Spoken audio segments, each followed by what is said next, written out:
데일리 브리핑. 네, 매주 월요일 데일리 브리핑에서는 저희 워싱턴의 이 한면택 특파원 연결합니다. 한 특파원 안녕하십니까?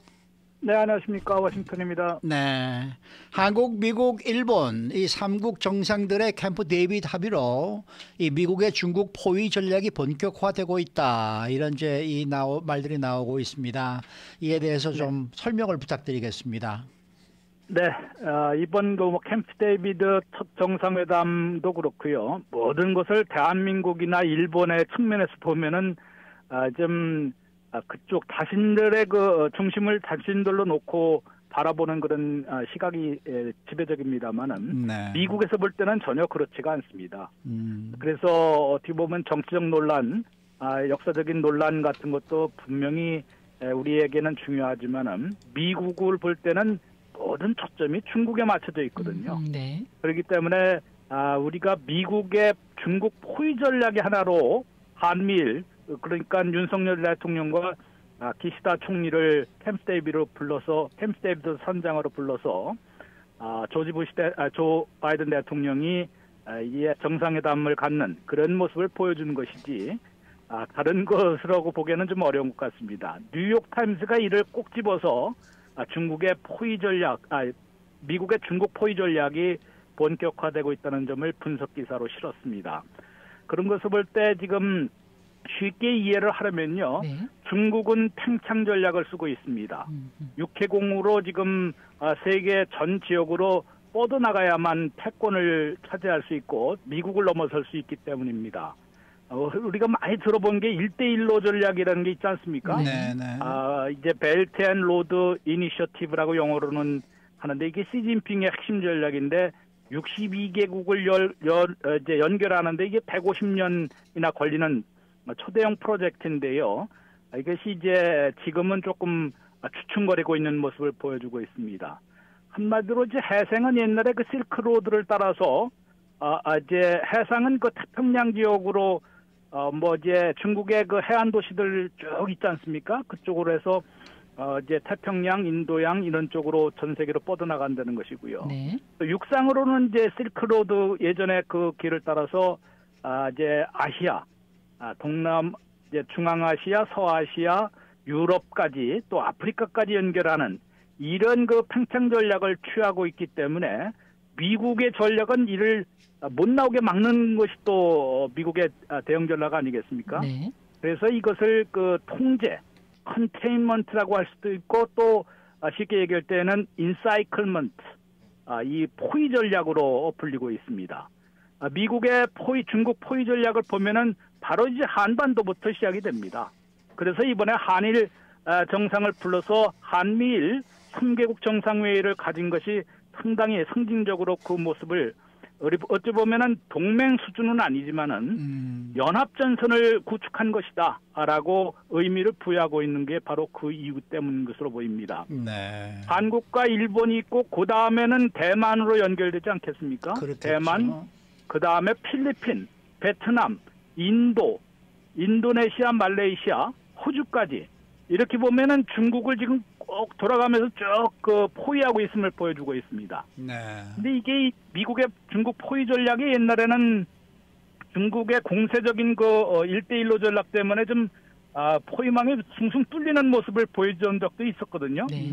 그런데 지금은 조금 전세가 또 역전이 됐습니다. 그 이유는 중국의 1대1로 전략이 가만히 보니까 중국만 이득을 취하려는 것이지 각국의 이득은 별로 이제 생각을 해주지 않는 것 같다. 그리고는 결국 이제 중국 자국 이익만 우선시하기 때문에 또 오히려 영유권 분쟁이 더 격화되는 그런 모습을 보여서 결국 미국에 이제 기댈 수밖에 없는 각국이 이제 아시아에서 각국이 그런 위치가 되다 보니까 미국의 중국 포위 전략이 다시 한번 지금 더 공고해지고 있는 그런 분위기를 보여주고 있습니다. 네. 앞서 얘기하시면서 필리핀, 호주 언급하셨는데요. 미국이 이미 필리핀과 호주에도 중국 포위망을 공고히 하고 있다라고 하는데 이건 어떤 내용입니까? 네, 지금 필리핀 많은 분들은 기억하시겠지만은 오랫동안 미군 기지가 있다가 30년 전에 꼭 30년 전에 그 모두 철수한 바가 있습니다. 네. 그런데 최근에 한 몇 년, 2, 3년 사이에 다시 이제 필리핀에 30년 만에 다시 미군 기지가 지금 개설되고 있습니다. 5군데가 있다가 이제 올해 들어서 4군데가 추가돼서 9군데로 이제 확대가 되는 그런 모습인데요. 옛날과 다른 것은 우리 그 주한미군처럼 항구주도는 아닙니다. 순환 배치입니다. 로테이션으로 배치가 되는데 올 들어 지금 필리핀에 미군이 간 병력 숫자가 해병을 중심으로 해서 12,000명이 순환 배치가 된 바 있습니다. 그러니까 거기에 따라 들어간 무기들은 뭐 상당량이 될 것이고요. 언제든지 또 미 항공모함을 비롯해서 구축함들, 핵잠수함까지 언제든지 필리핀에 기항할 수 있는 그런 지금 작업을 벌이고 있는데요. 우리가 이제 많은 분들이 기억할 수 있는 게 수빅만 해군 기지가 있거든요. 그 인근에는 클락 공군 기지가 있습니다. 이것은 벌써 미군들이 언제든지 사용할 수 있는 그런 체제가 되어 있고요. 이번에 4곳을 필리핀에서 미군 기지를 허용받은 확대된 4곳이 있는데요. 이게 심상치가 않습니다. 필리핀의 맨 끝에 보면은 이제 북부 지역에 루손섬이라고 있거든요. 네. 그렇죠. 여기가 굉장히 위험한 지역이라고 하는데 루손섬에 3군데 미군 기지가 개설되는 거로 지금 미국과 필리핀 정부가 2월에 합의를 했습니다. 3곳에는 6회 공군 기지가 모두 들어섭니다. 육군 사령부 기지 또 해군 기지 공군 기지. 근데 바로 여기가 대만 바로 밑에입니다. 네.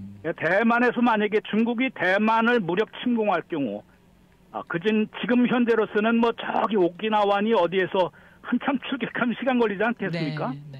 그런데 지금은 필리핀 루손섬에 이것을 이 미군 기지를 갖다가 개설을 하고 또 여기에 이제 항공모함 보통 이제 전시에는 항공모함 11척 가운데 4척이나 동원하거든요. 한 곳에. 네. 항공모함 4척이 함께 뜬다 그러면은 한 척당 또 순양함, 구축함 같은 것이 6척을 기본적으로 하고 항공기, 헬기 같은 것을 포함해서 90대가 이제 포함이 되니까 엄청난 화력이 집중될 수 있는 겁니다. 이렇게 이제 북블루선 섬에 이제 3곳의 미군 기지를 지금 이제 건설하는 것으로 확대하는 것으로 이번에 됐고요. 또 한 곳은 서부의 팔라완 섬이라는 것이 있습니다. 여기에도 해군 기지 한 곳이 신설이 되는데요. 이곳은 바로 남중국해입니다. 남중국해 영유권 분쟁이 많이 있는 곳이고 중국이 인공섬을 많이 군사기지를 건설해 놓고 있는 것 아니겠습니까? 네. 여기에다가 미사일, 군함과 미사일을 배치하게 되면은 어떤 그 중국 남중국해에 있는 중국 군사기지도 미사일 공격할 수 있는 맞대응할 수 있는 그런 전략을 펴고 있기 때문에 지금 상당히 필리핀이 옛날 미군 기지의 핵심 전초기지로 지금 부상을 하고 있는 분위기고요. 또 한 가지 주목되는 것이 바로 이제 미국과 영국, 호주가 이 핵잠수함 새로운 그 동맹을 결성을 했거든요. 네. 이 세 나라야 뭐 워낙 그 다른 것으로도 유명하지만은 우선은 미국의 그 미주리 호급의 그 핵잠수함 3척을 미국이 호주에 팔기로 했습니다. 그리고 난 다음에는 65년 만에 처음으로 핵잠수함 기술을 전수하는 겁니다. 네. 호주에게 전수를 해서 호주가 앞으로는 신형, 호주형에 맞는 그런 핵잠수함을 신설하게 되고 영국도 좀 도움을 주고요. 이렇게 되면 핵잠수함 전초기지는 바로 이제 호주가 되는 그런 상황이기 때문에 지금 상당히 거의 뭐 전쟁은 이미 시작이 됐다라고 할 정도로 미국이 중국 포위 전략은 예전에는 뭐 그냥 좀 말로만 좀 그렇던 것이라면 지금은 아예 군사적으로 상당히 그 구체화되고 있는 그런 상황이라고 할 수 있습니다. 이 뭐 세 나라 정상들의 그 합의에 대해서 지금 중국은 뭐 진영 대결의 위험을 높일 것이다 이렇게 강력히 비판을 하고 있고 또 맞대응을 하고 있는 것 같은데 이렇게 되면은 긴장 고조가 불가피하지 않겠습니까? 그렇죠. 뭐 우리가 그냥 쉽게 보기에도 이제 지금 구도가 확실하게 됐는데요. 네. 바로 이제 한미 삼국의 구도가 되면은 상대방에서는 북중러입니다. 북한과 그렇죠. 중국, 러시아 이렇게 이제 대립 구도가 더욱 뚜렷해졌기 때문에 얼마 전에도 뭐 이게 그 정도의 그 두 갈래의 그 구도가 상당히 뚜렷해질 것이라고는 그 예측은 나왔지만은 지금은 거의 그래서 중국 쪽에서는 신냉전이 이미 시작이 됐다라고 콜드워까지 얘기가 이제 나오고 있습니다. 그만큼 중국이 상당히 긴장을 하기도 하고 또 강력히 반발하면서 이번 그 한미일 정상회담에 맞춰서 중국이 대규모 군사훈련을 또 실시를 했습니다. 대만 해역 근처에서는 대만 점령 훈련을 누가 봐도 뭐 뻔히 알 정도로 대규모 그 군사훈련을 또 펼쳤고요. 또 중국은 역시 또 아직 북한과는 뭐 그렇게 손을 잡는 모습은 아닙니다만은 러시아가 지금 지난번 북한 열병식에 보면은 쇼이구 국방장관까지 직접 날아가서 북한과의 그 무기 협력을 강화하려는 그런 움직임을 보였는데요. 네. 그것은 이제 우크라이나 전쟁에서 상당히 그 무기나 장비가 모자라기 때문에 탄약 같은 것이 모자라기 때문에 북한으로부터 지원 또 거래를 하기 위한 것으로 보이는데요.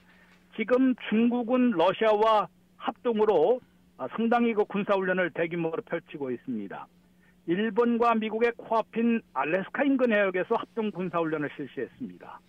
또 이제 바로 캠프 데이비드 한미일 정상회담 하루 전인 17일에는 중국과 러시아 군함 11척이나 오키나와 남쪽에서 대만 북동부 사이의 해상에서 합동 군사훈련을 전개했습니다.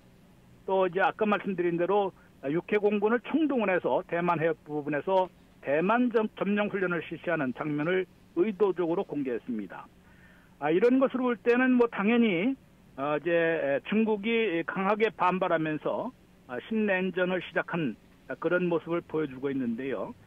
중국이 가장 우려하는 것은 지금 미국의 중국 포위 전략으로 얼마 있다가 인도 태평양 지역의 나토라는 군사 동맹으로 확대되는 것을 최악의 시나리오로 간주하고 있다고 합니다.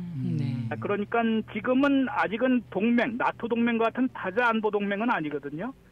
달리 말해서 한 나라가 공격을 당했을 때 한미일 세 나라가 공동으로 이제 무력으로 대응하는 그런 그 동맹까지 수준은 아닌데 한미일 삼국 동맹뿐만 아니라 인도 태평양 지역에 아까 그 포위하고 있는 여러 나라 필리핀, 뭐 인도네시아 그런 그 호주는 물론이고요.